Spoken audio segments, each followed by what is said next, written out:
Hello అండి అందరికీ ఈరోజు స్పెషల్ నా స్టైల్లో పెసరట్టు అండి ఎలా వేస్తానో చూద్దాము. దీనికోసం 2 గ్లాసుల పెసర్లకు 1 గ్లాసు రైస్ వేసానండి. వేసేసి దీన్ని మంచిగా కడిగేసుకుని ఓవర్ నైట్ అంతా బయట ఉంచాను, అంటే నాననిచ్చాను.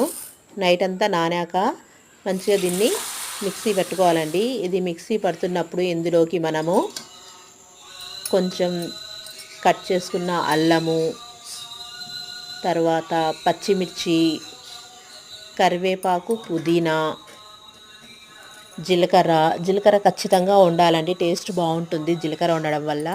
అలాగే కరివేపాకు కూడా బాగుంటుంది వేయడం వల్ల. తర్వాత టేస్ట్ సరిపడా సాల్ట్ వేసేసి కొంచెం వాటర్ వేసేసి మెత్తగా గ్రైండ్ చేసుకోవాలండి.